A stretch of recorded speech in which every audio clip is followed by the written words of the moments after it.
become the most authentic and resilient version of yourself.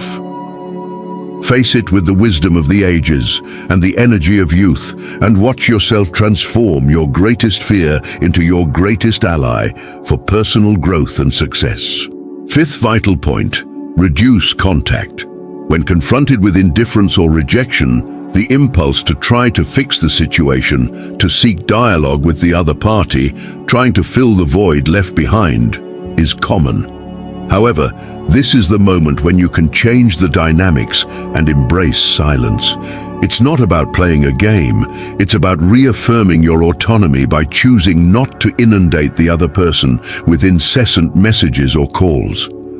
Taking a step back is crucial, and this pause benefits not just the other person, but you as well. It's an opportunity to recalibrate and remind yourself that your worth does not depend on others' approval.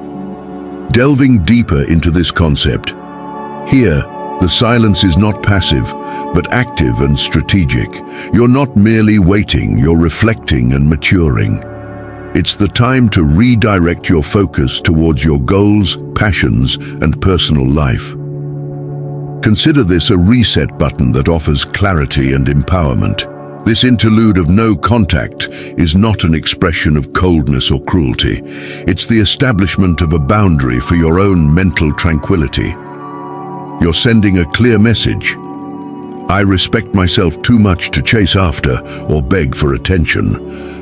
Adopting this stance is not just liberating, but also empowering. It speaks volumes about your self-esteem and confidence. Consider the powerful silent message you send in a world accustomed to immediate responses. Your silence can be enigmatic and even attractive, showing that you are not easily perturbed and have a life full of interests and priorities beyond this rejection. It's not about provoking regret or pulling someone back, but about demonstrating that you are firm, focused, and independent of external validations. This strategy might not change others' behavior, but it will certainly transform yours, making you more resilient, focused, and prepared to face future challenges with grace and balance. Reducing contact is a form of self-care and self-affirmation that puts you on the path to move forward in your life with confidence and dignity. Sixth fundamental point: demonstration of capability. The true art of using rejection is not just about proving others wrong, but about showing yourself what you are truly capable of. It's about turning a received no into fuel for your own growth and overcoming. Suppose someone questions your competence in a specific area. Here lies your opportunity to refine that skill. The goal is not to seek external approval, but to surpass your own limits. Dedicate yourself to learning, practice diligently, and achieve a level of proficiency that previously seemed unattainable. This isn't an ostentatious display for the skeptics, but a silent and consistent development of your competence and self-confidence. Consider the impact of your actions above your words. There's no need to broadcast your plans or progress. Let the results speak for themselves. In doing so, you not only surpass others' expectations, but crucially, your own as well. With each step on this journey, you're proving to yourself your capability and worth, regardless of external opinions. The true power of resilience lies here. It's not based on winning others' approval, but in gaining your own self-approval. If they label you as lacking creativity, undertake a project that showcases your inventiveness. If you are considered evasive, let your consistent actions speak for you. This silent revolution of self-improvement is not a battle against others' perceptions, but a journey towards personal excellence. By changing the narrative others have about you, you also transform your own essence. The reality of proving them wrong lies not in changing their opinions, but in reshaping your self-image. Your journey of self-improvement will not only surprise others, but also redefine their perception of your abilities. It's not just about proving them wrong, but redefining what it means for you to be right. And on this journey, the greatest achievement is realizing that the only truly relevant validation is the one you give yourself. Seventh crucial point, explore and have fun. If it is outside our comfort zone that life truly brightens, then seeking joy is not just a form of entertainment, but a clever strategy to strengthen resilience in the face of rejection. The common tendency may be to close off and stew in bitterness, but I suggest a revolutionary approach. Counter that instinct by consciously seeking moments of happiness.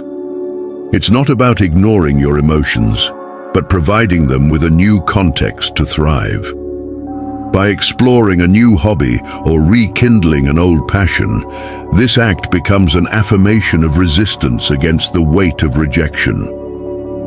As inherently social beings, there is immense power in sharing experiences during times of adversity. Value your community.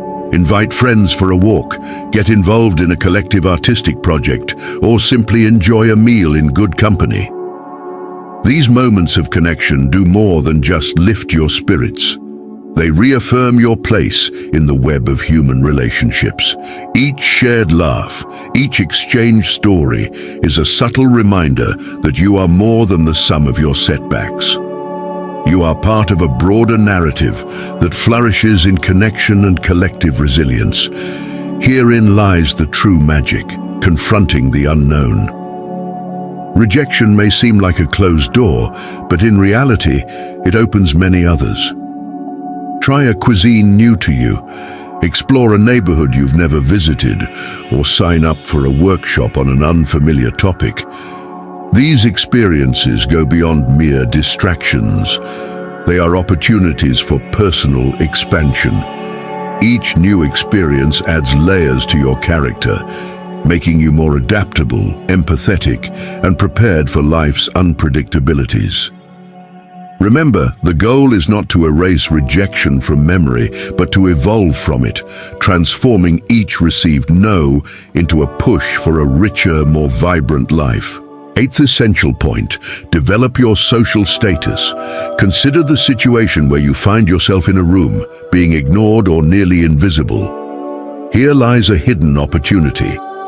Stoic philosophy teaches us to transform these moments of rejection into catalysts for personal growth. Instead of seeking external validation, focus on self-improvement and community engagement. It's not about climbing the social ladder, but ascending your own ladder of personal development.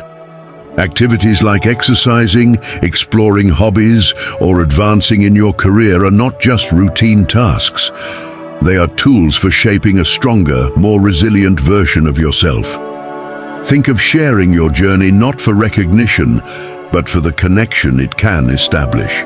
When discussing your interests or achievements, transform it into an opportunity to meet like-minded individuals. This process is not a strategy to accumulate followers, but an authentic quest for meaningful connections. By engaging in volunteer activities or networking, you are not just enhancing your resume, but building a valuable network of relationships. This approach has deep roots in Stoicism, where personal growth and contributing to the greater good are intertwined. In developing your social status, intention is what matters most. It's not about chasing popularity, but becoming an improved version of yourself. Each step should be towards personal growth, creating a positive impact in the community. This change in perspective is vital. It's not about being noticed. It's about observing, evolving, and consequently helping others develop.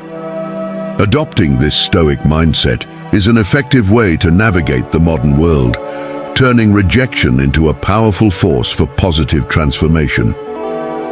Embrace each opportunity to build and strengthen your social status in a way that reflects who you are and what you aspire to be, creating a meaningful impact on yourself and the community around you. Ninth key point, adopt reciprocal indifference. When someone ignores you, an effective and powerful response can be simply not to react. This attitude is not about malice or coldness, but preserving one's inner peace. If someone chooses to ignore you, let them. Avoid wasting energy trying to attract their attention or initiate dialogue. Instead, direct your focus elsewhere. In social contexts like parties, this may mean seeking out someone who appreciates your presence and starting a conversation with them. It's an acknowledgement that your worth does not depend on others' attention.